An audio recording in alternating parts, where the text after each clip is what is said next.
Alright, welcome to a video in the field with a six-wheeler during the fuel crisis in really intense wind.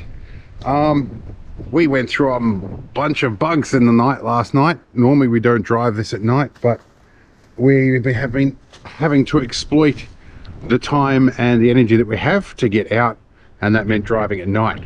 We got covered in bugs, and I went to use the windscreen washers and realized they didn't work. And I went, oh, I'll get out and fill it up. I pulled up on the side of the road. Fortunately, I have some Windex.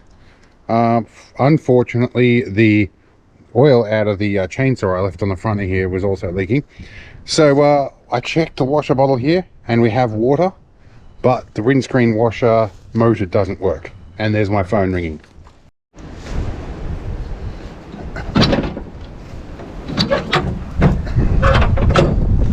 Right, we're over on the passenger side, which in Australia is on the left. This is our washer bottle, and sticking my finger in the top here, still got loads of wash water. Now that is a headlight. The washer motor is attached in the bottom here somewhere. This is our pipe. We didn't hear it buzzing last night, which means it's probably not running. I do believe there's a plug on the top that if I'm lucky, I can wriggle off. Right, I decided to persist with removing the plug, and I got it. There is little to no slack in that wire though. Alright, I can probably get multimeter probes on that if I'm lucky. Alright, it's a bit of a difficult spot to get to. However, what is relatively easy, we spin around here, is to pull the whole headlight assembly out. It's only a few screws. I should be able to get directly to that connector. Now this is typical. I came here today to do drone mapping, and I had 1 hour window, and then it blew a whole crap ton of rain. Well, it did rain and a whole crap ton of wind the second I put the drone up, and then 3 minutes after the airspace opened, which means I can't fly, the wind dropped to nothing. Now I go to film again and it's as windy as crap again. So pushing the proverbial uphill. I did find a screwdriver though.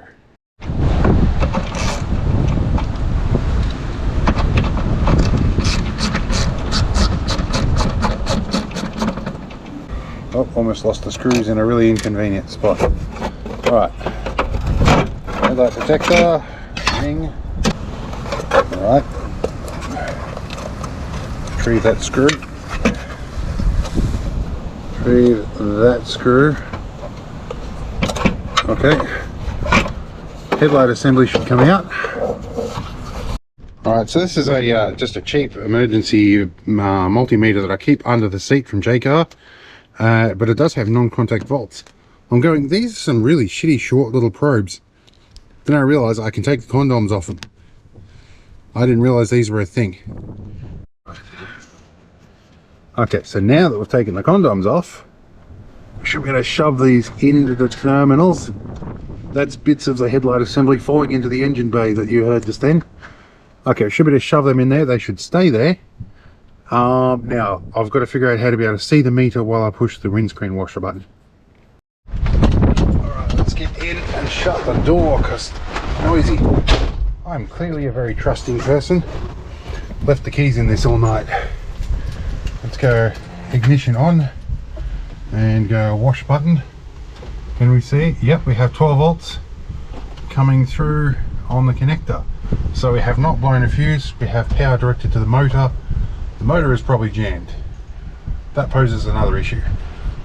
Just after I stopped filming, my meter blew off the front and yanked all the cables. Fun, so we're going to put that away.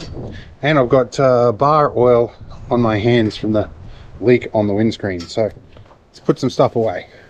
Right, so I'm not sure how much you'll be able to see from here, but what we need to do, there's a rubber stopper here. We're going to pull this out of the wash bottle, and it's going to leak all the wash water out, but I mean it's no use to us now anyway, we can't use it. So I'm going to pull it out of the rubber seal. We'll see if we can fix this over the back of the headlight too. Luckily it's a sealed beam. Okay, and then we need to disconnect from the pipe as well. If we can, we might have to cut that little piece off, and we can see what we can do with this washer motor. Probably not much looking at this one. All right, All right, try and leave ourselves a bit of slack. There we go, she's off. All right, it's windy as crap right now. I've tried to get the camera in a good spot. Don't know how well it's going to work. So we need 12 volts. This is 18 volts. This I installed a socket in. I can insert the socket into this and dial up 12 volts, and then I can get 2 clips off the end of that. Here now.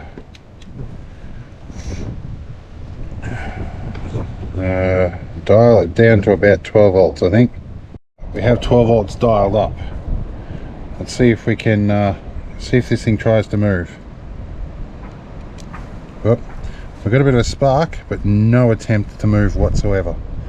And I think I know what that usually means with these things. If we're really lucky, we can pop this open. If it's dead anyway, no love lost by cracking it open. So we might as well see if we can pop the top off this. Yep, and what we expected is indeed true. Water in the armature.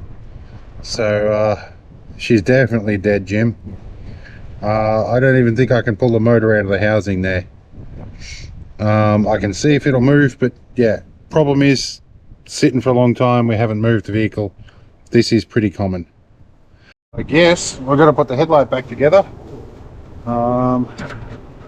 We're going to definitely car wash on the way back. Let's see if we can still have screws left. We do indeed have screws left. All right. Put this into righty-tighty mode. I'll put our headlight back in. I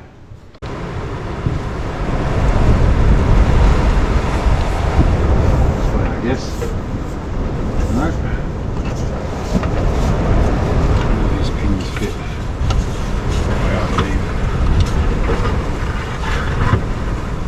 Alright.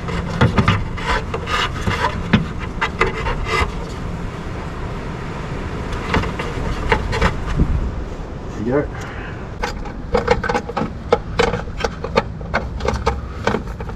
Get the first one in is always the challenge. Okay, so I got it in off camera, although that other screw is now officially MIA. And if I where it is, we'll get some more when we get back into town. These are pretty common. It's a military vehicle. This feels decidedly flimsy. And I've got the guards on sideways. Alright. So that's that for now. We'll have to get a new washer pump. We're going to do that when we get back into town, and I've got to buy a few bits and bobs. So we'll cross that bridge when we get to it.